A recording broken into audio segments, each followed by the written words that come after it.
राहाता तालुक्यातील अस्तगाव येथील 70 लाख रुपये खर्चाच्या विविध विकास कामांचं उद्घाटन राज्याचे विरोधी पक्षनेते नामदार राधाकृष्ण विखे पाटील यांच्या हस्ते संपन्न झालं। या प्रसंगी अध्यक्षस्थानी माजी मंत्री अण्णासाहेब म्हस्के पाटील होते। या प्रसंगी नामदार विखे पाटील म्हणाले की अस्तगावला आम्ही सर्वात जास्त मदत करत होतो आणि यापुढेही करू। गाव पातळीवरील राजकारणाचा गावच्या विकासावर परिणाम होणार नाही याची काळजी घेतली पाहिजे। सध्या राज्य दुष्काळानं होरपळत असताना शेतकरी आत्महत्या करत आहे, परंतु सरकार शेतकऱ्यांच्या तोंडाला पाणी पुसण्याचं काम करतंय। हे योग्य नसून सरकारचे धोरण चुकीचे असून विरोधी पक्षनेता म्हणून आमची भूमिका खंबीर आहे असं त्यांनी यावेळी सांगितलं। स्वातंत्र्यावरच तुम्ही आता जर घाला निघाले कोणत्या म्हणजे लोकशाही अभिप्रेत नाही। माननीय उच्च न्यायालयाने जो निकाल दिलेला आहे तो निकालाचं मिसइंटरप्रिटेशन सरकारने केलेलं आहे, आपल्या सोयीप्रमाणे अर्थ लावलेला आहे। उलट माननीय उच्च न्यायालयाने स्पष्ट सांगितलेल्या निकालामध्ये की हा कायदा ही याची अंमलबजावणी करताना डिस्क्रिटली झाली पाहिजे, त्याचे नियम व्यवस्थित तयार करा। म्हणजे आज सरकार सगळ्या घडवून अपयशी ठरतंय आणि आज लोक त्यांच्या विरुद्ध बोलणार, आज विरोधी पक्ष आम्ही सरकारच्या विरोधात काही भूमिका मांडणार, म्हणजे आता तुम्ही राष्ट्रद्रोहाचा गुन्हा दाखल करणार का? म्हणून मी वाटतं या म्हणजे तुम्ही या सगळ्या फ्रीडम ऑफ स्पीच घटनेने दिलेला अधिकार आमचा आहे, तो अशा पद्धतीने तुम्ही दाबून ठेवू शकणार नाही। सरकारला फार वाटत असेल की याच्यामध्ये सामान्य माणसाचा किंवा विचार स्वातंत्र्य या ठिकाणी धक्का पोहोचणार आहे माननीय उच्च न्यायालयाच्या निकालानं, तर त्यांनी सर्वोच्च न्यायालयात सुद्धा निकालाला काही हरकत नाही, परंतु अशा पद्धतीने मुस्कटावी आम्ही राज्यात चालू झाला।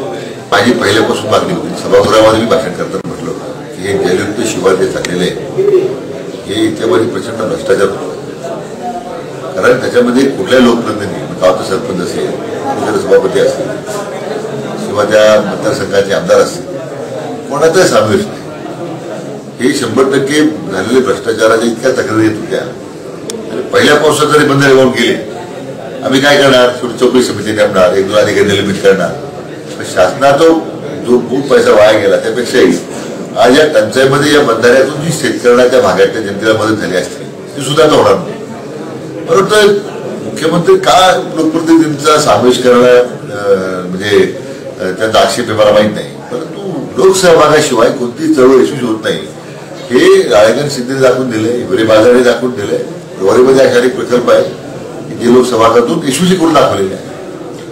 जलयुक्त शिवार अधिकाऱ्यांच्या भरोश्यावर याचं शेवटी काय होणार आहे? हे असंच पाणी जाणवल्यापेक्षा बंदरे होऊन जाणार आहे अशी आता स्थिती राज्यामध्ये आहे। एक प्रकारे सरकार दुष्काळग्रस्तांच्या आसू पुसण्यास अपयशी ठरले, पूर्णतः सरकारचं अपयश आहे। आमची मागणी त्यामुळेच आहे ना की स्वतंत्र एक विशेष अधिवेशन बोलवा, म्हणजे आम्ही विरोधी पक्षाचा सुद्धा सहभाग सरकारला या अतिशय तीव्र अशा दुष्काळामध्ये टंचाईमध्ये काय मदत करता येईल चांगल्या सूचना आम्ही करू शकतो, पण सरकारला विरोधी पक्षाला सुद्धा विश्वासात घ्यायचे नाही, तर या प्रतिष्ठेचा प्रश्न आजच्या काळामध्ये करण्यास काही अर्थ नाही। राज्य शासनात अनेक प्रकल्प जे आहेत हे आता कृषी विभागाच्या वतीने सुरू करण्यात आलेले आहे, हे गुंडाळण्याचा निर्णय घेतलेला दिसतो।